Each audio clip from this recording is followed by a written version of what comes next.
வணக்கமானவர்களே, ஏமிலிருந்து உங்கள் தரன்.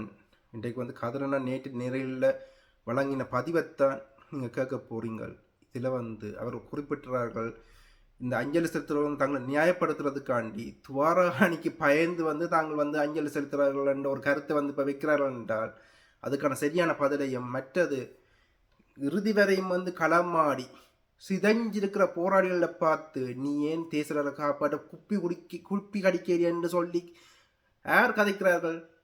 போராட்டத்துக்கு துளியும் சம்பந்தம் இல்லாதவர்கள், போராட்டத்தை ஏமாத்தி புழைப்பு நடத்தினவர்கள், மற்றது மாற்றி இயக்க ஒட்டுக்குழுக்கள், இவர்கள் இவர்களை பயன்படுத்தி ஒரு உண்மையான களமான போராளிகள் மீதே கலங்கத்தை ஏற்படுத்துகிறார்கள். விளங்குது உங்களுக்கு? ஒருதன் ஒரு பங்கும் அளிக்காதவன் மாற்றியக்கத்தை சேர்ந்தவன் இறுதி வரையும் களத்தில் நின்று மடிஞ்ச அந்த போராளிகள் மீது மற்றது காயமடைஞ்சு சிதஞ்சு போயிருக்கிற போராளிகள் மீது இப்படியான கருத்துக்களை இதன்னும் போது அவர்கள் நாக்கு அழுகிடும். ஆனால் உங்களுக்கு மண்டையில் களிமண் தானே நீங்கள் வச்சிருக்கிறீங்க. சிந்திக்கிற திறன் இல்லாத நீங்கள் எல்லாம் எப்படி எப்படி உணர்வை மற்ற மக்கள் உங்களோட பிள்ளைகளுக்கு எப்படி உணர்வையும் உண்மையும் வரலாற்றையும் நீங்கள் கடத்த போறீங்க? இந்த சிந்தனை திறன் கூட உங்கள்ட்ட இல்லாத போது இப்படி இந்த விஷக்கிருமிகள் பரப்புற பொய் பரப்புரைக்குள்ள நீங்கள் போய் மாட்டிக்கிட்டு கடைசியாக மக்களையும் உண்மையாக இறுதிவரையும் களமான போராளிகளையும் பிரித்து வைக்கிற வேலையை வடிவா செய்து முடிக்கிறார்கள். அதைக்கு கீழே போய் நிற்கிறீங்க. அதே மாதிரி தான் செம்மணி வடிவத்திலையும் நாங்கள் தெளிவாக சொல்கிறோம், எல்லா பாதையும் முள்ளிவாய்க்கால் நோக்கி உலகத்தின் கண் முன்னால் எப்படி காசால இப்போ ரஃபாத்தில் நடந்துகிட்டு இருக்கோ அதே மாதிரி முள்ளிவாய்க்கால் 2009ஆம் ஆண்டு முள்ளிவாய்க்காலில் உலகத்தின் கண் முன் தான் எங்களோட இனப்படுகொலை, தமிழற்ற இனப்படுகொலை நடந்துச்சுது. முள்ளிவாய்க்காலில் தம்பி பாலச்சந்திரன், எங்களோட அக்கா இசைப்பிரியா, 3000 புலித்தவன் அண்ணன், நடேசன் அண்ணன், ரமேசன் என்று 3000க்கு மேற்பட்ட வெள்ளை கோடியோட வந்த போராளிகளும் மக்களும் என்று படுகொலை செய்யப்பட்டு, அது மட்டுமா கையளிக்கப்பட்ட போராளிகள், பொதுமக்கள், எங்கள் அம்மா உட்பட கையளிக்கப்பட்டவர்களுக்கு என்ன நடந்தாண்டு இதுவரையும் தெரியாது. அவர்களுடைய கண்கள் கிட்னி எல்லாம் எடுத்து உயிரோடு இருக்கும் போதே எடுத்து பாகிஸ்தானில் இருக்குன்னு ஒரு டாக்டர்கிட்ட பேட்டி வந்துருந்துச்சு. அண்மையில் தமிழ்நாட்டில் அது பிஸ்னஸாக போகுதுன்றதும் வழி வந்துருந்துச்சு. அப்படி இருக்கும்போது முள்ளிவாய்க்கால் உலகத்தில் சாட்சியாக கண் முன்னால் நடந்த முள்ளிவாய்க்கால் இருக்கும்போது சிங்கள அரசு அர்ச்சுனாவையும் அருஞ்சித்தாத்தையும் ஒரு பெண் வக்கீலையும் பாவிச்சு அணையா விளக்கென்ற ஒரு போராட்டத்தை உருவாக்கி உங்களை முட்டாளாக்குது. எங்களோட முள்ளிவாய்க்கால் இனப்படுவதின் சாட்சியத்தை புதையொலிக்குள்ள மூடுற வேலையை செய்யும் போது அதையும் நீங்கள் பார்த்து கொண்டு அறிவற்றவர்களா களிமண் வச்சிருக்கிற முட்டாள் மக்களை நீங்கள் இருக்கிறீங்கள் என்றால், அதுவும் ஒன்னமொருபடியாம தமிழ்நாட்டில் இது இந்தியாண்ட அம்பா இருக்கிற அந்த அரசியல் கட்சிக்காரர் போராட்டம் நடத்துறார். அதையும் நீங்கள் பெருமையா பேசுறீங்கள் என்றால் உங்களுக்கு அரசியல் புரிதல் சீரோன்றது அர்த்தம். இந்த இதுகளை நீங்கள் 2009 பிறகு மிகவும் விழிப்பா இருக்க வேண்டிய நீங்கள் கண் மூடிக்கொண்டு இது என்ன லூப்பை பூதக்கண்ணாடி வச்சு பார்க்க வேண்டிய நீங்கள் கண் மூடிக்கொண்டு கத்தி கதைக்கிறவன் எல்லாம் உண்மையாக சொல்கிறவன் நினச்சிக்கொண்டு நீங்கள் கடந்து போகிறீங்க. அதிலையும் சிங்கள கட்சியின் பரம்பரை சிங்கள கட்சிக்கு பின்னால் இருக்கிற ஒரு கட்சியின் ஊடக பேச்சாளர் சொல்கிறார், செம்மணி தான் எங்களோட இனப்படுகொலைன்ற சாட்சியமாக. அப்போ ஒத்துமொத்த சாட்சியமாக இருக்கிற முள்ளிவாய்க்கால் அதை விட்டுட்டு தமிழர் செம்மணிக்கு பின்னால் போய் நிற்கிறோம் என்றால் அதுக்கு பின்னால் இருக்கிற அரசியலை இது விளங்கிக் கொள்ளுங்கள். அதுக்கு பின்னால் இப்போ அருண் சித்தார்த்தன் திருப்பி இதன்ற விடயமத்தை கூந்து கவனிங்கள். என்ன விடயத்தை அவன் சொல்கிறான், அதை எப்படி திசை மாற்றி அந்த ஃபைலை மூட போகிறார்கள். அது இனப்படுகொலை இல்லை, பொதுமக்கள் வேறு விடயங்களண்டு அதை திசை மாற்றி எப்படி அவங்க திட்டமிட்டு செம்மணியை கொண்டு வந்தாங்களன்றதும் அதை உங்களுக்கு பின்னப்பட்ட ஒரு சிலந்தி விரைன்றதையும் நீங்கள் மிக விரைவில் நீங்கள் புரிந்து கொள்வீங்கள். நாங்கள் போன வருஷமே பொதுவெப்ப விடயத்திலேயே சொல்லியிருந்தோம், கதிரனை இதை விளக்கப்படுத்தியிருந்தார். இப்போ ஒரு மாதத்துக்கு முதலும் தெளிவான 2 ஆடியோக்கள் மக்கள் மத்தியில் நாங்கள் பரப்பியிருந்தோம். இந்த அரசியல் தலைவர் மத்தியிலையும் ஊடகவியல் மத்தியிலையும் தெளிவாக செம்மணி விடயத்தை நாங்கள் தெளிவாக பரப்பியிருந்தோம். என்றாலும் இந்த மக்களும் இந்த அரசியல்வாதிகளும் செம்மணிக்கு பின்னால் போய் நிற்கிறார்கள் என்றால் இவர்கள் இந்த இனத்துக்கு மிகப்பெரிய இனத்துறவத்தை செய்ய தயாராக விட்டார்கள் என்றதுதான் அதன் பொருள். காலம் உங்கள் கண் முன்னால் நாங்கள் சொன்னபடியே உண்மையானதை சாட்சியமாக காட்டும். வெயிட் பண்ணுங்க. இப்போ கதிரனை அந்த பேட்டி கேட்போம். விளக்கேற்ற போகிறீர்கள். இதுக்கு விளக்கேற்றின பிறகு நீங்கள் எப்படி எங்களுடைய மக்களை ஒன்று திரட்ட போகிற அடுத்த சமூகத்தில் நாங்கள் எல்லாம் இறந்து விடுவோம். இந்த போராட்டத்தில் இருந்த நாங்கள் எல்லாம் இன்னைக்கு 55 வயது கடந்து போய்கொண்டிருக்கிறோம். 50 வயசு, 55 வயசு, 60 வயசு கடந்து போகின்றோம். அப்ப எப்ப இறப்பண்ணு தெரியாது, நெருங்கி கொண்டு இருக்கின்றோம். அப்ப அடுத்த தலைமுறைக்கு நாங்கள் அத்திவாரத்தை விட்டு வைக்க வேண்டும். ஒரு கூட்டத்தை கூடுகிறீர்கள், அடுத்த சமூகத்திடம் சொல்லுகிறீர்கள், இதுதான் இந்த நடவடிக்கை தான், இதற்கு பிறகு நீங்கள் ஒன்று சேர்வதற்கு இந்த ஆயுதத்தை நீங்கள் பயன்படுத்தி துபாடாவை கொண்டு வந்து அணிக்கு பயந்து விளக்கேற்றும் நீங்கள் என்றால் எவ்வளவு ஒரு கோழையாக, எவ்வளவு ஒரு முட்டாளாக, அந்த களமுனையை நிற்காத ஒரு மனிதராக, அந்த களமுனையினுடைய ஒரு மிகப்பெரும் உண்மையை மறைக்கின்ற மனிதர்களாகவே இருக்கின்றீர்கள். சரியான வேலையா? இதில் வந்து ஒரு ஆள் சசி என்ற நண்பர் வந்திருக்கிறார். வணக்கம் சசி. எத்தனை பேரெல்லாம் பெரிய நம்ம பாருங்க இருந்தது.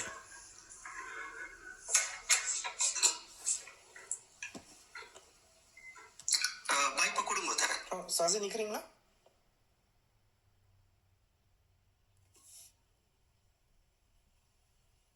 நீங்கள் வீட்டில் நிற்கிறீங்க, இந்த மைக் எடுத்தீங்கன்னா கதைக்கலாம்.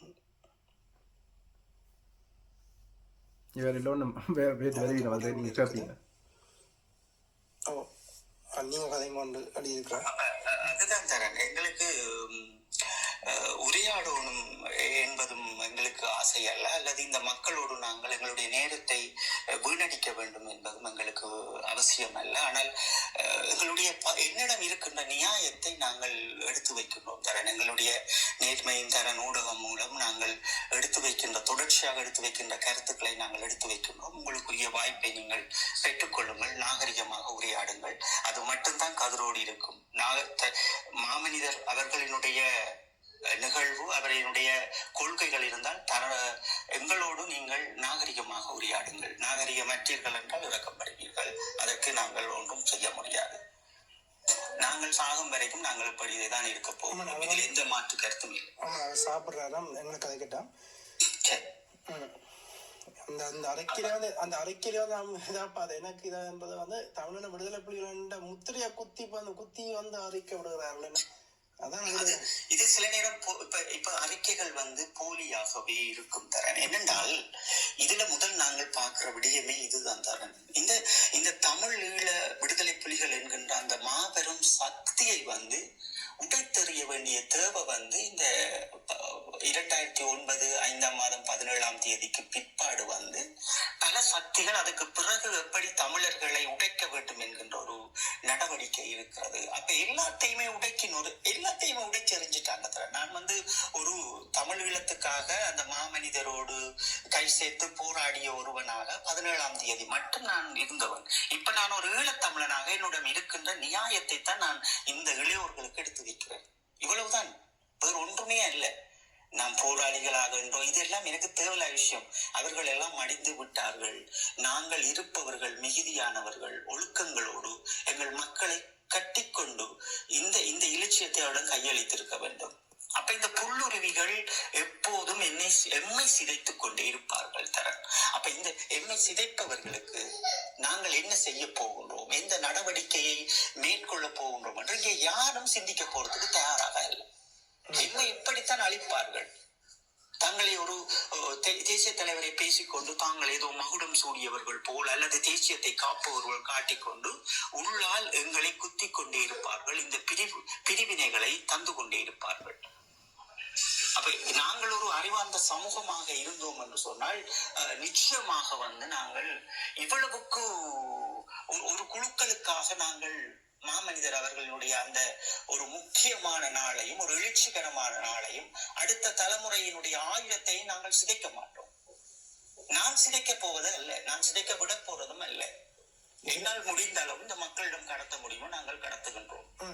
நீங்கள் ஏற்பதும் ஏற்காமல் போறதும் அது உங்களுடைய என்னுடைய கடமை. நான் கண்ண மூடிக்கொண்டு இருந்தனே என்ற எண்ணம் இது வந்துடக்கூடாது எங்களுக்கு. நாங்கள் அது பொது வேட்பாளரினுடைய விடயத்திலும் செய்திருந்தோம், இறுதியாக சிலை பொறிமுறைக்கும் விளங்கப்படுத்தி இருந்தோம், பாராளுமன்றத்துக்கும் உங்களுக்கு விளங்கப்படுத்தி இருக்கின்றோம். இறுதி தருணமாக இதையும் சொல்லுகின்றோம் என்னவென்றால் இது ஒரு இனத்தினுடைய வரலாறு, அடுத்த தலைமுறையினுடைய ஆயுதம். நாங்கள் யாரையும் விமர்சிக்கிறது வாபு என்பது இதெல்லாம் எங்களுக்கு தேவையில்லாத விடயங்கள். நல்லது, உங்களால் நீங்கள் முடிந்த அளவு தரன் இவர்கள் ஒரு வரலாற்றை எப்படி கட்டி எழுப்ப வேண்டும் என்பதை சிந்திக்கட்டும் தர. இதுல வந்து நான் பாக்குறேன்னா ஒரு நல்ல விடயமா பாக்குறது வந்து பல பெருச்சாடியில் வந்து இந்த விடயத்தினால வந்து வழியாட வர்றாரு. இதுவரை வந்து தலை இந்த பின்னுக்கு நின்று திரைக்கு பின்னால் நின்று இயங்குறவர்கள் வந்து இந்த இதால வந்து ஒன்றை இதன்றார்கள். இதுல வந்து கூடுதலா வந்து ஒரு இது வந்து ஒரு பிள்ளையான விமர்சனம் பெறுகிறது. ஜெகத் கஸ்பரை ஊட்டியான ஒரு விமர்சனம் நீங்கள் இதன் அதை பற்றி கேட்க போறீங்களா? அதாவது கடந்து போவோமா? ஜெகத் கஸ்பர்லாம் நினைக்கலாம் அப்படின்னு நினைக்கிறேன். ஒரு அடுத்த ஒரு விட்டு ஜெகத் கஸ்பர் இப்போ ஒரு துண்டில் விலை போனாக்கள். ஓகே, அடுத்தது வந்து சசின் நிக்கிறீங்களோ? ஜெகத் கஸ்பர் எல்லாம் கொண்டுடுறாங்கன்றா சாப்பிட்டு கொண்டு நிக்கிறாரு நினைக்கிறேன். இதெல்லாம் ஜோக்கான விடயங்களேன். நிக்கிறேன் சாப்பிட்றேன், நீங்க தான் நான் கேட்டுட்டு இருக்கேன். ஓகே,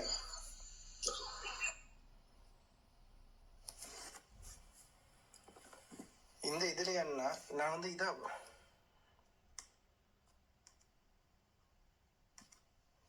சில இதுல வந்து இத வருத்தமா பாக்குறபடியுமே வந்து இதுல வந்து சில பேர் வந்து ஏற்கனவே போராளியில இருந்தவர்கள் இருந்தவர்களும் இதுக்குள்ள சேர்ந்து வந்து நிக்கிறது தான் எனக்கு ஒரு கேள்விக்குறியா இருக்கு. ஏன் இதை இப்படி செய்யறார்கள்? அவர்கள் வந்து தேசரோட மாண்பு அறிஞ்சவர்கள், பல போராளிகளுக்கு வழிகாட்டியா நின்றவர். இது வந்து ஏன் அதை சொல்றேன்னா, ஏற்கனவே கதிரன் நான் சொல்லியிருந்தேன். இதில் குறிப்பாக ஒரு குறிப்பிட்ட போராளிகளை பேட்டி கேட்டு வந்து ஒரு நீங்கள் நேரில் பார்த்துருந்தீங்கன்னா கேட்டு கேள்வி எழுப்பியிருப்பார். அதுக்கு வந்து இந்த தளபதியாக இருந்தவரோட கதிரண்ணாவுக்கு வந்து நல்ல பழக்கம் அவர்களோடு இருக்குது. ஆனால் அவர்களே வந்து தேசத்துக்குள்ள தண்டு அவர்களே வந்து இப்போ வந்து விலை போய் இப்படி இந்த வேலையை செய்கிறார்கள் என்றால் மற்ற எங்களை போன்ற இளம் சமுதாயத்துக்கு வந்து நல்ல கருத்துக்களை விதைக்க வேண்டிய அவர்கள் வந்து உண்மையில விதைக்க வேண்டிய அவர்கள் வந்து பொய்களை வந்து விதைச்சிருக்கிறார்கள் தான் என்ன போன்ற எனக்கு மிகவும் வேதனையோட பார்க்குறேன். அவர்களே வந்து இப்போ வந்து இந்த தப்பை செய்யும் போதுதான் பல கேள்விகள் இந்த இதை வந்து அவர்கள் இறுதி வரை நிற்கிறது தெரிஞ்சபடியாம். என்றாலும் வந்து ஒரு குறிப்பிட்ட காலம் பயணிக்கும் போது அந்த மாண்பு வந்து அறிஞ்சவர்களாக இருக்கிறார்கள். அவர்களே தடம் புரண்டு போறாருன்றத எனக்கு சில கேள்விகள் அவர்கள்ட்ட நேரடியாகவே நான் கேட்டிருக்கிறேன். வணக்கம் வணக்கம் அண்ணா. வணக்கம், நன்றி என்ன இருக்கிறதுக்கு.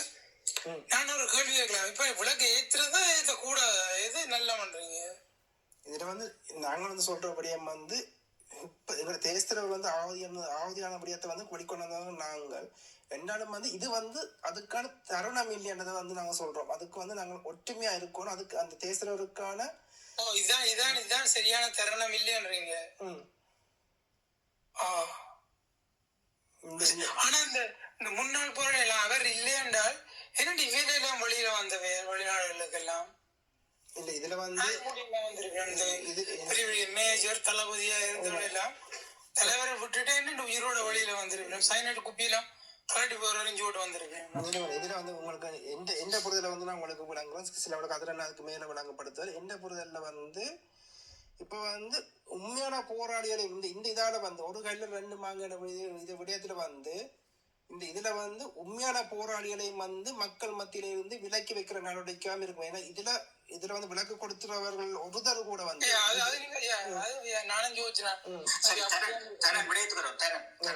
அவர் கேட்ட கேள்வி எல்லாருக்குள்ளையும் இருக்கிற கேள்வி. சகோதரர் கொஞ்சம் உங்களுக்கு நேரம் எடுக்க இதை விளங்கப்படுத்துகிறார் என்றால், இப்ப நீங்கள் இறுதிக்கட்ட களமுனையை பற்றி முதல்ல புரிஞ்சு கொள்ளணும். தமிழீழ விடுதலை புலிகளுடைய மரபு எல்லோரும் இறந்து போவதுதான். அது ஒரு புறம் இருக்கட்டும். நீங்க எங்களுடைய சத்திய பிரமாணம் எல்லாரும் இறப்பது, சரிங்க தானே? எல்லாரும் இறப்பது. இப்ப என்னன்னு சொன்னால், ஒரு களமுனையில் நின்ற போராளி ஒரு உலகத்தினுடைய உங்களுக்கு ஒரு இலகுவான ஒரு விடயத்தை சொல்றேன். அமெரிக்காவுல வந்து ஒரு கிராமம் எரியுது. அங்கிருந்து எல்லாமே எரிஞ்சிட்டு ஆனா ஒரு நாய் மட்டும் வருது. அந்த நாயை அந்த எல்லா மனிதர்களும் அந்த வீட்டுக்காரரும் கட்டி அணைத்து அந்த தெருவில் இருக்கிற மக்கள் எல்லாம் அதை அந்த மிருகத்தையே ஒரு உயிர் என்கின்ற அடிப்படையில் அவர்கள் அவ்வளவு வரவேற்று கௌரவிச்சு அதுக்குரிய வாழ்வையும் அவர்கள் இழந்தது தங்களுக்கு இது ஒன்றும் தேவையில்லை, எனக்கு இந்த நீ உயிரோடு வந்தது போதும் என்ற வார்த்தையும் அதுல அந்த ஒளிபரப்புல இருக்குது, இப்பவும் இருக்குது. இந்த நாய் மட்டுமா அந்த கிராமத்துல தப்பி வந்தது? அந்த நாயோட பண்டிக்குட்டி கரடி இல்ல இல்ல இல்ல அந்த அந்த அந்த நாய் மட்டும்தான் அந்த இடத்துல இருந்தது. ஒற்றை நாய் தான் வருது. உள்ள கிராமத்து மக்கள் வந்து காப்பாத்தி சரிங்களா? அப்ப இதே ஐக்கிய நாடுகள் சபைகள்லையும் அந்த ஐக்கிய நாடுகள் சபைகளுக்குள்ள இறுதி போர் முறையில நின்று நாங்கள் போகும்போது அவ்வளவு மரியாதைகளோடு அவர்கள் எங்களை அணுகிய விதங்களும் அவர்கள் எங்களுக்கு தந்த மரியாதையும் அது சில தமிழர்கள் அதை பார்த்து அவர்களும் இதை பற்றி பதிவிட்டிருப்பார்கள். அப்ப ஏன் எங்களுடைய மக்களுக்கு இந்த மண்ணுக்காக போராடிய போராளிகள் மிகுதியானவர்கள் சாகத்தான் வேணும் என்கின்ற எண்ணம் எங்கே இருந்து புறப்பட்டது என்பதை நீங்கள் லைவ் போட்டு கொண்டிருந்த போது பொதுவாக லைவ் போட்டு கொண்டிருந்த போது ஐக்கிய நாடு சபையில் வேலை செய்கிற ஒரு அண்ணா வந்து அதை வந்து மக்கள் மத்தியில் கடத்தி இருந்தார் போன வருஷம். முதலில் புரிந்து கொள்ளுங்கள். இல்ல இல்ல அப்படி இல்ல, அப்படி யாருமே கருத்து அவர் வந்து பதில் சொல்லு நீங்க சொல்லுங்க. நீங்க நான் சொல்றதுக்கு கேட்டுட்டு சொல்லுங்க. அல்ல நீங்க உங்களுக்கு சொல்லுங்க, நான் உங்களுக்கு சொல்றேன். ஒழுக்கம் பக்கம் தொலைச்ச இனமா இருக்கு. உங்களோட டைம் எடுத்துக்கொள்ளுங்க. மனங்கனா என்மை பண்ணிட்டு உங்களோட கருத்தை சொல்லுங்க.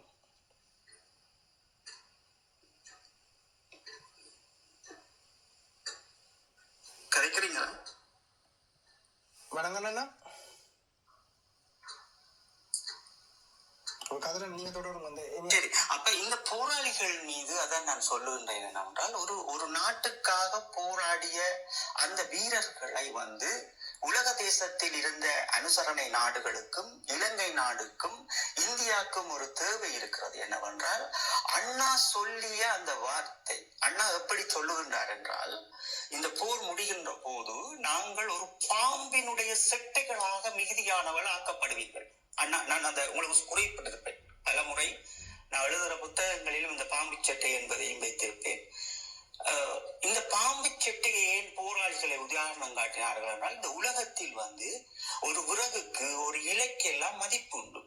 ஆனால் இந்த பாம்பு செட்டை என்பதுக்கு, அது கலட்டி விட்டு செல்லுகின்ற அந்த செட்டைக்கு வந்து எங்கேயுமே அதை எதற்குமே ஒரு அடுப்பு மூட்டுவதற்கோ அல்லது எதற்குமே அதை அது மரம் கூட வந்து தன்னை மறைக்கிறது வந்து இல்லையா வச்சிருக்குது. ஆனால் எங்களோட இப்போத்தைய டிக்டாக் இதில் பார்த்த வந்து இந்த நாரியம் வளர உடுப்புன்ற அளவு வந்து குறைஞ்சு கொண்டு போகுது.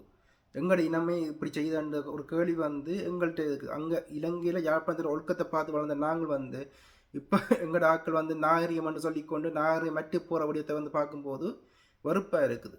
நீரால் அடித்து சென்று அவமானப்பட்டு அது அப்படியே எங்கேயோ போய்விடும். இதுதான் அந்த அந்த இலட்சியம் துடைத்தலும் தேசிய தலைவர் சொன்ன அந்த ஒரு போராளி எப்படி பாம்பினுடைய செட்டையை கலட்டி விட்டு செல்லுகின்றதோ அந்த செட்டையினுடைய மதிப்பை பெறுவீர்கள் என்று சொன்னார்.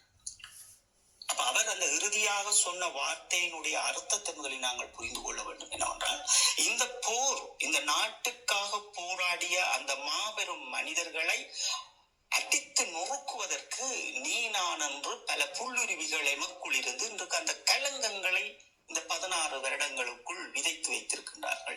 அதனால் உங்களுடைய கேள்வி எப்படி இருக்குது என்றால், இவர் ஏன் இந்த இடத்தில் இருந்து தப்பி வந்தார், இவர் ஏன் இங்கே உயிரோடு இருக்கிறார் என்ற கேள்வி உங்களுக்குள் எழப்படும். ஆனால் உங்களுக்கு எழப்படாது, என் மண்ணுக்காக போராடிய ஒரு போராளி உயிரோடு இருக்கிறாரே என்பது உங்களுக்கு புரிய வராது. ஏன் புரிய வராது என்றால், அடிப்படை உங்களினுடைய அந்த மனங்களில் இருக்கின்ற அந்த தெளிவற்ற ஒருவர் உங்களை சுட்டி காட்டுகின்றவர், உங்களுக்கு பிடிக்காத ஒருவர் உங்களை நீங்கள் சொல்லுகின்ற விடயத்தை இடைநிறுத்தி பேசுகின்ற போதும், இடைநிறுத்தி ஒரு விடயத்தை கொண்டு வருகின்ற போதும் அது உங்களால் ஏற்றுக்கொள்ளாதால் அவரை அந்த இடத்தில் சுட்டி காட்டுகின்றீர்கள். ஆனால் நீங்கள் உங்களுடைய இனம் வாழ வேண்டும் என்று ஒரு நாளாவது களமுனையில் நின்று போராடியவர்கள் மிகுதியானவர் உயிரோடு இருக்கின்றவர்கள் இன்று ஏதோ ஒரு வகையில் அவர்கள் தங்களை இழப்பதற்கு அவர்கள் காரணம் அல்ல. அவர்களுக்குள் ஊடுருவி நிற்பவர்களை அவர்கள் சரியாக இனங்கண்டு கொள்ளாததால் அந்த அவமானத்தை இன்று போராளிகள் என்கின்ற வடிவில் பலர் என்று சிதைத்து வைத்திருக்கின்றார்கள். அப்ப அவர்களை நீங்கள் குறை சொல்லிவிடக் கூடாது.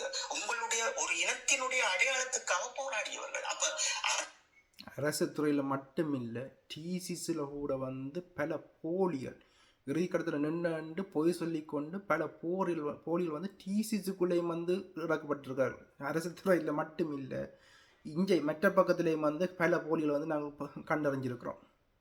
அதைவிட நீங்கள் இன்னும் ஒரு விடயத்தை யோசிக்க வேண்டும் என்றால் களமுனையினுடைய வடிவம் என்ன என்பதை நீங்கள் முதலில் புரிந்து கொள்ள வேண்டும்.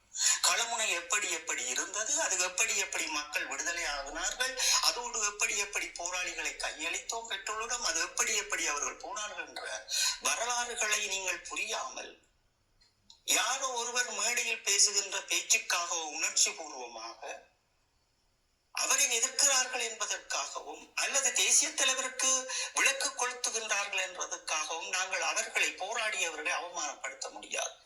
அவர்கள் இந்த மண்ணுக்காக நின்றவர்கள், ரத்தங்களை சிந்தியவர்கள். நீங்கள் பல போராளிகள் இங்கே இருக்கின்றார்கள், பல முனைகளில் கால்களை இழந்தவர்களும் கண்களை அவர்களுக்கெல்லாம் சேர்ந்துதான் இன்றைக்கு இந்த நிலைமை. இந்த நிலைமையை கொண்டு வந்தவர்கள் அது உலக தேசத்தின் அரங்கில் இந்த எலெக்ஷன் துடைத்தலுக்குள் இன்று துடைக்கப்படுகின்ற விடயங்களுக்குள் அவர்களுக்கு அறியாமலே சிக்கப்படுகின்றார்கள். அதை அவர்களை நாங்கள் குறை சொல்லாமல் நாங்கள் ஒரு தெளிவான கருத்தாக, அண்ணா நீங்கள் இவர் எப்படி கேட்க வேண்டும், ஒரு போராளி விளக்கேற்றுகிறார் என்றால், இப்ப ஒரு போராளி இருக்கின்றார், உங்களுக்கு எல்லாருக்கும் பல போராளிகளை தெரியும். ஜேந்தன் படையணியினுடைய அணியினுடைய தளபதியை தெரியும், அவர் நிற்கின்றார். அதே போன்று அரசியல் துறையில் இருந்தவர்கள் இருக்கின்றார்கள். அதே போன்று இன்னும் தேசிய தலைவர் அவர்களுக்கு பாதுகாவலராக நின்றவர்கள் இருக்கின்றார்கள். இவர்களிடம் நீங்கள் எப்படி கேட்க வேண்டும்? உங்களுடைய மனச்சாட்சியோடு கேளுங்கள்.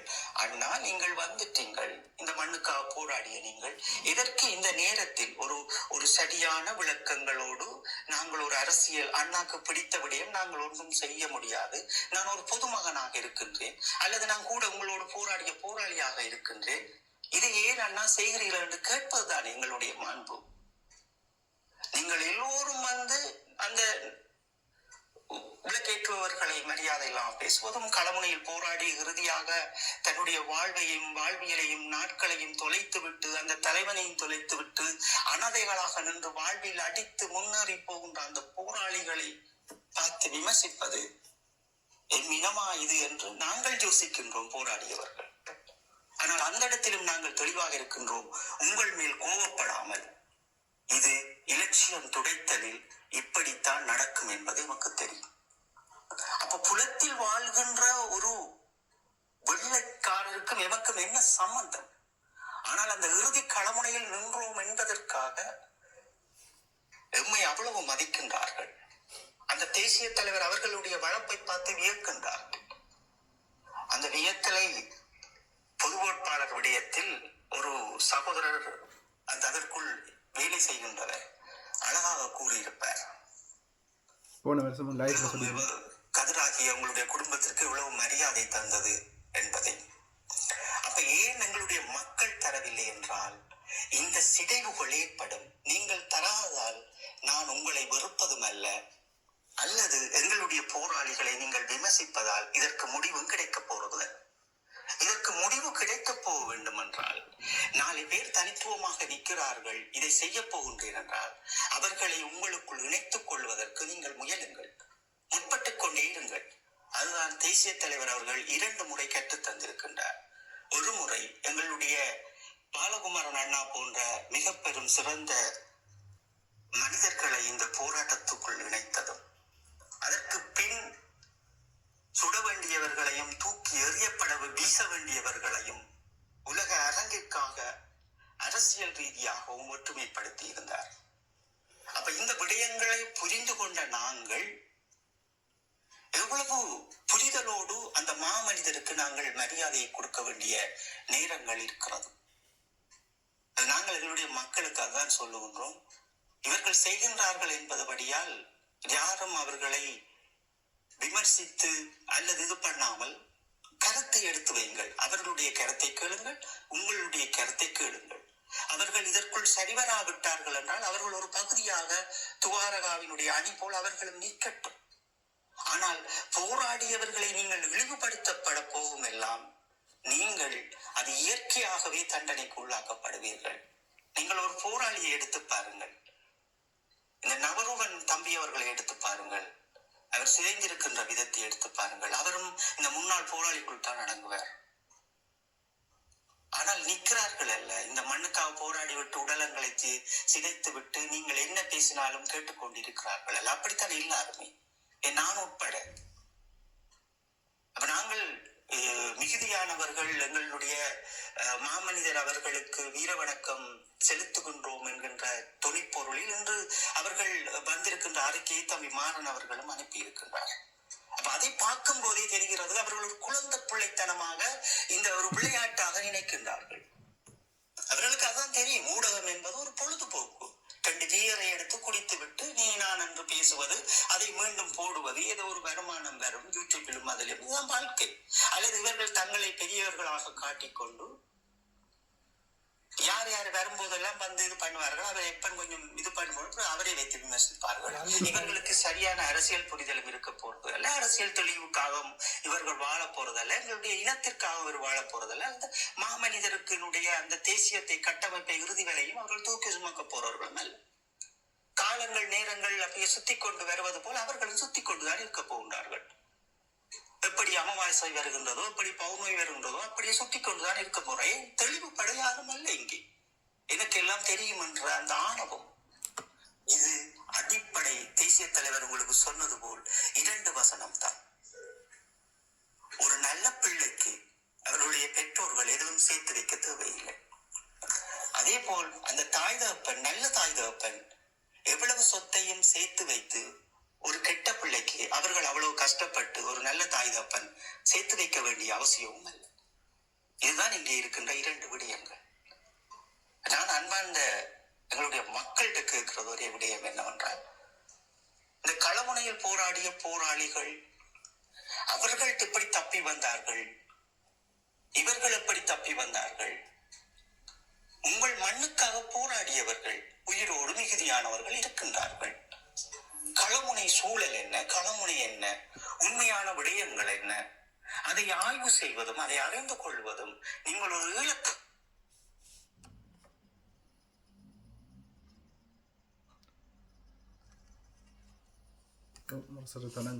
இருக்க வேண்டும்.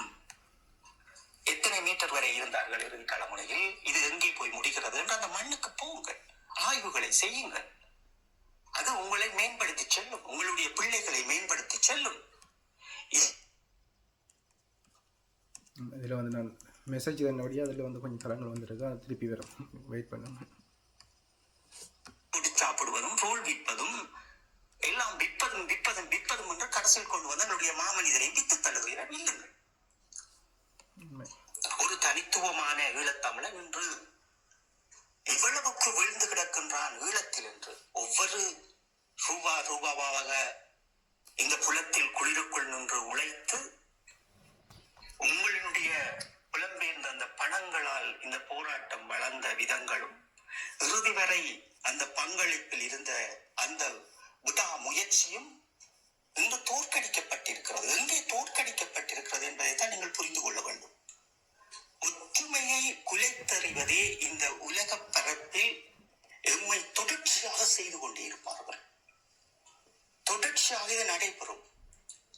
எங்களுடைய இந்த இலட்சியம் தேசிய தலைவர் அவர்கள் சொன்னது போல் அடுத்தடுத்த தலைமுறையினுடைய அரசியலை நாங்கள் உருவாக்கிவிட முடியாத அளவும் நாங்கள் 5 வருடங்களில் இருந்தே நாங்கள் சொல்லியிருப்போம். இலங்கையில் இந்த 22வது திருத்தமும் இலங்கையர் என்கின்ற பிறப்பு சான்றிதழை பற்றி பேசியிருப்போம். அதை இன்று மெதுவாக கொண்டு வந்திருக்கின்றார்கள். அதை எப்படி கொண்டு வந்தார்கள் என்றால், அவர்களை ஒரு நாடகம் ஆடினார்கள்.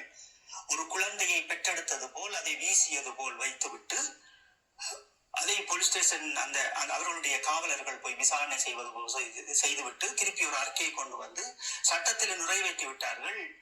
பிள்ளைகளுக்கு அப்பாவும் தேவையில்லை, பிறந்த அந்த அவர் என்ன இதனும் தேவையில்லை, நீங்கள் எதை எப்படியும் பதிவு செய்யலாம், இலங்கையர் என்றே பதிவு செய்யலாம் என்று வைத்து விட்டார்கள். அப்ப இந்த சட்டத்துக்குள் எத்தனை நகர்வுகளை எதிரியானவன் நகர்த்தி கொண்டிருக்கிறார். நாங்கள் ஒரு அப்பாவி மக்களாக நேரத்தையும் காலத்தையும் இணையதளத்தில் இருக்கின்ற காலத்தை இணையதளத்தில் பயன்படுத்தி விட்டு திருப்பி உறங்கிவிட்டு காலையில் எழுப்பி வேலைக்கு போய் திருப்பி வந்து திருப்பியும் அதை செய்துவிட்டு இப்படியே காலம் போகிறது. வேலை திட்டம் என்ன இருக்கிறது? நீங்கள் பகையை பகையால் வெல்ல முடியாது. பகையை அன்பால் மட்டும்தான் நீங்கள் வெல்வீர்கள். ஒரு ஆள் பகையாக இருக்கிறார் என்றால் நீங்கள் அவரிடம் அன்பாக பேசுங்கள். அவர் இன்று அவர் அதை ஏற்றுக்கொள்ளாட்டி இரவு தூங்கும் போது நான் இவ்வளவு பேச்சு பேசினேன், ஆனால் அவர்கள் அதையும் அவர்கள் ஏற்றுக்கொண்டு என்னிடம் இந்த கருத்தை சொல்லி இருக்கின்றார்கள், நான் காது கொடுத்து கேட்கின்றேன் என்ற மணி அவர்கள் இதயத்தில் இருந்து அடிக்கும். ஏன்னா நாங்கள் ஈழத்தமிழர், நாங்கள் ஒரு இனத்துக்காக போராடியவர்கள். நாங்கள் இந்தியாவில் பிறந்தவர்களும் அல்ல, அல்லது வேற மலேசியா சிங்கப்பூரில் பிறந்தவர்களும் அல்ல. எங்களுடைய மண்ணுக்கு என்ற ஒரு குணம் இருக்கிறது, வடக்கு கிழக்கு என்கின்ற மண்ணுக்கு ஒரு குணம் இருக்கிறது. நாங்கள் புரிந்து கொள்ள வேண்டும். யாழ்ப்பாணத்தில் பிறந்தவர் கிளிநொச்சியில் வீரச்சாடைஞ்சிருக்கிறார், கிளிநொச்சியில் பிறந்தவர் யாழ்ப்பாணத்தில் வீரச்சாடைஞ்சிருக்கிறார், மட்டக்களப்பில் பிறந்தவர் யாழ்ப்பாணத்தில் வீரச்சாடைந்திருக்கிறார், கிளிநொச்சியில் வீரச்சாடைந்திருக்கிறார். எங்களுடைய வன்னிமண் இது எங்களுக்குள் இருக்கின்ற அந்த அவ்வளவு தெத்தங்களோடு நனைந்த ஒற்றுமை. இதை யாராலும் உடைத்து விட முடியாது. உடைக்கின்ற போதெல்லாம் நாங்கள் எழுவோம், இது சத்தியம். அவர்கள் வழிநடத்தியே செல்வார்கள், அதற்குத்தான் அவர்கள் விதைந்து இருக்கின்றார்கள். நாங்கள் அதுதான் உங்களுக்கு மீண்டும் மீண்டும் நாங்கள் சொல்லுகின்றோம் என்னவென்றால், தயவு செய்து எங்கள் இனத்திற்கு என்ன நடக்கிறது என்பதை தயவு செய்து புரிந்து கொள்ளுங்கள்.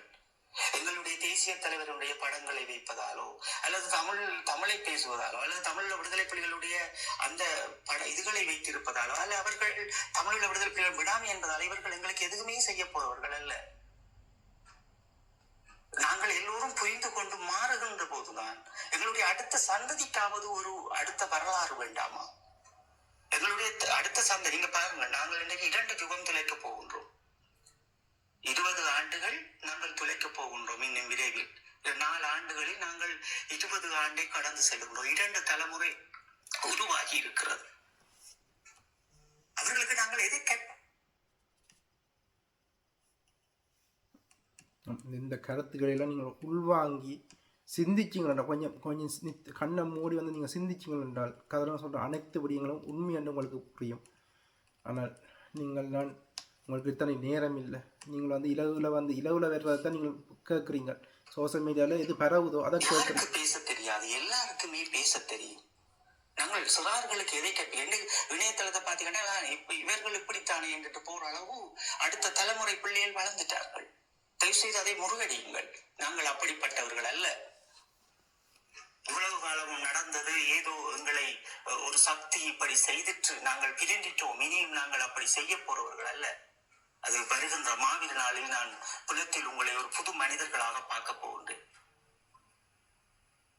தொடருங்கள் தரேன், நான் நிறைய நேரம் எடுத்திருந்தேன். கேட்டமைக்கு நன்றி. சொல்லித்தரேன் கொஞ்சம். மாவீர தினங்களில் வந்து ரோல்ஸ் விற்கிறது, சாப்பாடு கொத்தவரை விற்கிறது, அதில் எல்லாம் தவிரங்க. அதெல்லாம் மக்களை நீங்கள்லாம் அதை வந்து திருத்தணும். நிற்கிறேன் இன்னொரு தம்பி அண்ணதையே வந்து இணைஞ்சிருக்கிறேன். அக்காவை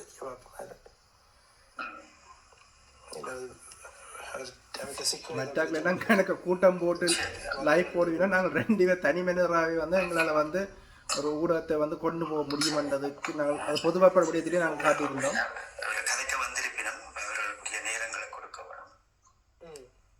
கூட்டத்தையும் பார்க்க குவாலிட்டி தான் முக்கியம். குவாலிட்டி தான் நண்பர் வந்து தகாத வார்த்தையால் எழுதியிருந்தார். சங்கர் 817 நம்பரில் நவர்வன் அந்த அவர் அந்த லைஃப்பில் நிற்கிறவர் சங்கர். வேறு யாரும் எங்களுக்கு தேவையில்லை. கடந்து போங்க. அவமானங்கள் படுகின்ற போது கடந்து போங்க. அவர்களுக்காக சேர்த்துத்தான் நாங்கள் கதைக்கிறோம். அவர்களுடைய பிள்ளைகளுக்காக நாங்கள் கதைக்கிறோம். இதுல வந்து துரோணன் வந்து அவரும் பகவதியில் அடி நிற்கலாம். ஆனால் நீங்கள் எவ்வளவு காலம் போராட்டத்தில் இருந்தீங்க? அதெல்லாம் கடந்து அதெல்லாம் உங்களோட வீடியோக்கள் பதிவுகளை பார்த்தாலே பழைய பதிவுகளை பார்த்தாலே அது தெரியும். ஒரு நாள் இருந்தாலும் அது மண்ணுக்கான சேவை. இறுதியாக நீங்கள் எத்தனை வருடங்கள் இருந்தேன்னு நான் சொல்றேன். அந்த இறுதி களமுனையில் வந்து நின்று செல்விழுந்த பிள்ளைகள் எல்லாம் வந்து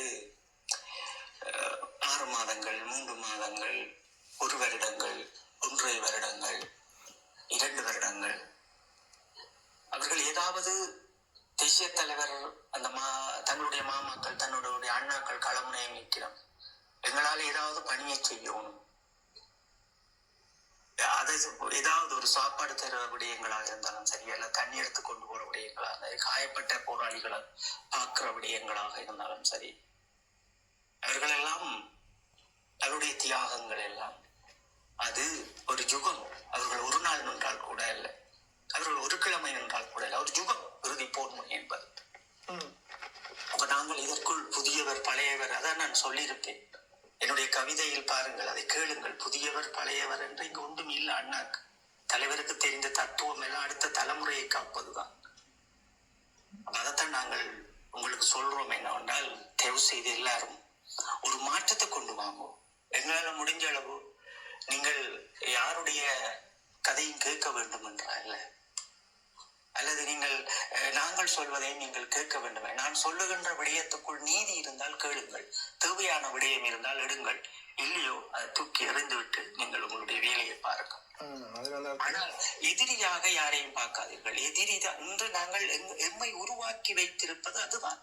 இந்த எதிரி என்கின்ற அந்த விடயத்தை, நமக்கு இது பிடிக்கவில்லையா, இது பிடிக்கலையா, நீங்கள் செய்யும் கொண்டுட்டு நீங்கள் ஒதுங்கிடும். அவருக்கு ஒரு நாள் புரியும், இது நான் இது செய்தபடியால் இன்றைக்கு அந்த அடுத்த தலைமுறையினுடைய அந்த ஆயுதத்தை இன்றைக்கு இவர்களுக்கு இப்போது தெரியும், அவர்களுக்கு தெரியும். நான் சொல்லுகின்ற விடயம் அவர்கள் புரிந்திருப்பார்கள். இந்த 3 நாளுக்குள்ளும் இந்த ஆயுதத்தை உடைத்தெறிந்த பிறகு எங்களுடைய அடுத்த தலைமுறை இளையோர்களை இவர்கள் எப்படி ஒற்றுமையாக்க போகின்றார்கள், எதை பேரெழுச்சியாக இவர்கள் செய்ய போகின்றார்கள், எதை தத்துவமாக கொண்டு வர போகின்றார்கள். இந்த தத்துவம் இப்போது எங்களிடம் இல்லை. இருப்ப தத்துவம் எங்களுடைய மாமனிதர் அவருடைய தத்துவம் மட்டும்தான்.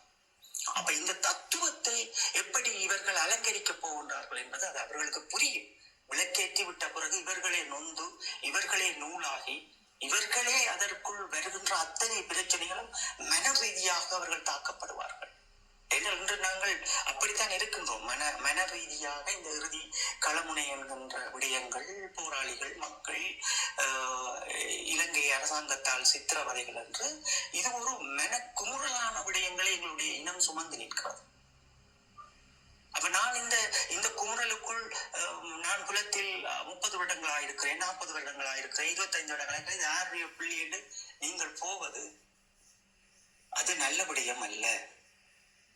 அது என்னுடைய சகோதரம், அது என்னுடைய உறவு, அவ்வளவுதான். நாங்கள் ஈழத்துக்காக போராடிய ஒரு இனம், ஒரு நாட்டுக்காக போராடிய இனம், இப்படியெல்லாம் நாங்கள் வாழக்கூடாது. அது நாங்கள் மிக பெரும் தவறு. நீங்கள் மாவீர நாளுக்கு சரியாக உங்களை நீங்கள் புரிந்து கொள்ளாமல் மாவீர நாளுக்கு போறது, அது ஊர்ல இருக்கிறார்களுக்கு ஒரு நம்பிக்கையை கொடுக்கிறது. அதெல்லாம் ஒரு மனசாட்சி அற்ற விடயங்களாக நான் பார்க்கிறேன். எனக்கு இங்க வந்த பிறகுதான் அவ்வளவு வேதனை இருக்கிறது. என்ன நானே நம்பிக்கொண்டிருந்தேன் சிறையிலே எல்லாம் இருந்து. எங்கட மக்கள், எங்கட போராளிகள் மாவீர நாள் செய்யணும், அந்த நினைவுகளோட இருக்கணும், அப்படி கௌரவமா பாக்கினம் அப்படி என்ற எண்ணங்களை திருப்பி என்ன மனதில் வச்சுட்டு இங்க பார்க்கக்குள்ளதான் எல்லாம் சுக்கு நூறா உடைச்சு அந்த மனமே உடைஞ்சு போய். ஆனா நான் அப்படி இருந்தும் நான் உங்களுக்கு என்னால முடிஞ்சது சொல்றேன். இது இல்லை, எப்படி எதற்கெல்லாம் நீங்க கௌரவமான எங்களுடைய இனத்தை கௌரவப்படுத்த விரும்புறீங்களோ கௌரவப்படுத்தி பாருங்க. அது உங்களுக்கு நிறைய மாற்றத்தை கொண்டு வரும், நிறைய நம்பிக்கையை கொண்டு வரும். தயவு செய்து நாங்கள் உங்களுக்கு சொல்ற விடயம் அதுதான்.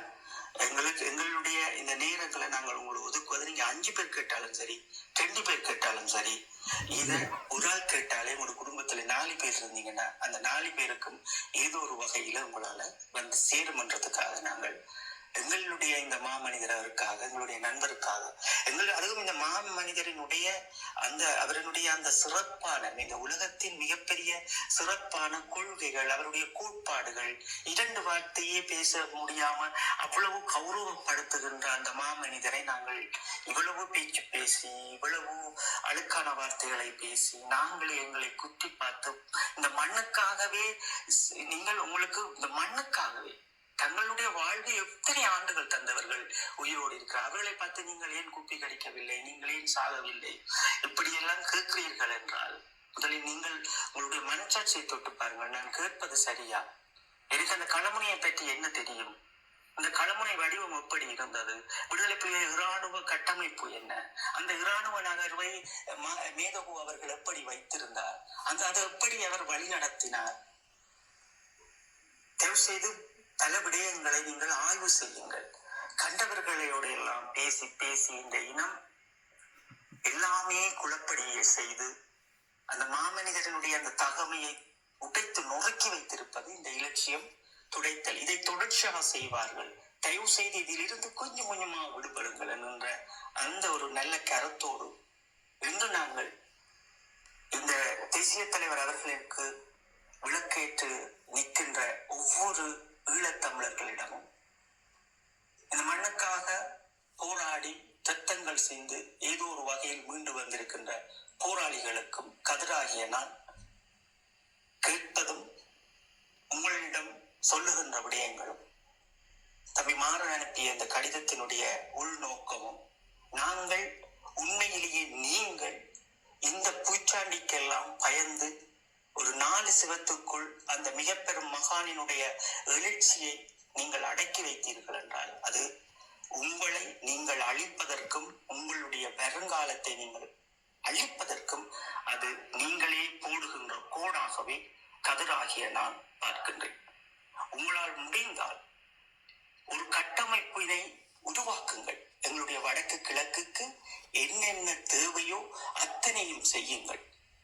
அந்த மனிதர்களினுடைய வடக்கு கிழக்கில் வாழ்கின்ற அத்தனை மக்களின் மனங்களில் இந்த மாமனிதரினுடைய எழுச்சி நாள் என்பது அது ஒரு யுகமாக இருக்க வேண்டும். அதை அடுத்த தலைமுறை அதை இறுக்கமாக பற்றி கொள்ள வேண்டும் என்கின்ற இந்த சத்திய வார்த்தையோடு முடிந்த அளவு உங்களை நீங்கள் மாற்றிக்கொள்ளுங்கள். உங்கள் மீது வைக்கப்படுகின்ற விமர்சனங்கள் நீங்கள் போராடிய இந்த விதங்கள் எல்லாம் ஒன்று சுக்குநூறாக உடையப்படுகிறது. அதுவும் சில போராளிகள் சில மக்கள் 2 நாளுக்கு முன்னும் வந்து ஜெயந்தன் படையணியில் இருந்த போராளியை பற்றி பேசியிருந்தார்கள். உண்மையிலே எனக்கு அதெல்லாம் நினைக்கும் போது மிக கவலையாக இருக்கிறது. தன்னுடைய பிறந்த மண்ணை விட்டு எங்களுடைய மண்ணில் நின்று போராடி ரத்தங்களை சிந்தி மடிந்து சுக்குநூறு ஆகி இறுதியில் ஏதோ ஒரு வகையில் உயிர் வாழுகின்ற நீங்கள் எல்லாம் இந்த கட்டமைப்புகள் என்று சொல்லிக்கொண்டு இவர்களோடும் சேர்ந்து நின்று நீங்கள் எல்லாம் அப்படி நிற்பதுதான் எனக்கு இருக்கின்ற கதிராகி எனக்கு இருக்கின்ற வேதனையும் வழிகாட்ட தவறி நிற்கின்றீர்களே என்ற மிக பெரும் கசப்பான உண்மைகளோடு இன்று நான் நிறைவுபடுகின்றேன். கேட்ட அனைவருக்கும் நன்றி. தரன் உங்களுக்கு மிக பெரும் நன்றி. தம்பி நவருவன் அவர்களுக்கும் மிக நன்றி. வந்து எல்லோரும் கலந்தவர்களுக்கும் இறுதியில் ஒருவர் வந்து விளக்கேற்ற வேண்டும் என்று முரண்பட்டு சென்று வார்த்தைகள் அது எப்போதும் எங்களுடைய தேசிய தலைவர் அவர்களை நேசிக்க வேண்டும் என்றால் நாம் ஒழுக்கத்தை முதலில் கடைபிடிக்க வேண்டும். ஏனென்றால் இந்த உலகத்தில் ஒரு நாட்டை அமைப்பதற்கு முன் தமிழீழ விடுதலை புலிகள் என்கின்ற அந்த நுட்பத்தையும் அந்த மாமனிதரினுடைய ஒழுக்கத்தையும் முதலில் சிதைத்தது எப்படியோ இந்த உலக பரப்பில் இருக்கின்ற இந்தியாவுக்குள் இருக்கின்ற அரசியல் ஒரு சில கட்சிகளும் உறுப்பினர்களும் அதே போன்று இலங்கையினுடைய புலனாய்த்துறையும் எங்களை அளித்த உலக நாடுகளினுடைய அனுசரணை நாடுகளும் சேர்ந்து இன்னும் எங்களை தேசிய தலைவர் சொன்னது போல் எம்மை இலட்சியம் துடைத்துக் கொண்டே இருக்கின்றார்கள். தேசிய தலைவர் அவர்கள் குறிப்பிட்டது போல் ஒரு பாம்பின் செட்டையாக நாம் போராளிகள் என்று மாற்றப்பட்டுக் கொண்டிருக்கின்றோம். இதை உடன் நிறுத்துங்கள். அந்த போராடி நீங்கள் எல்லாம் ஒன்றொரு நிலையில இருக்கின்றீர்கள். ஆனால் ஊரில் இருக்கின்ற போராளிகளுடைய தியாகங்களை கௌரவப்படுத்துங்கள்.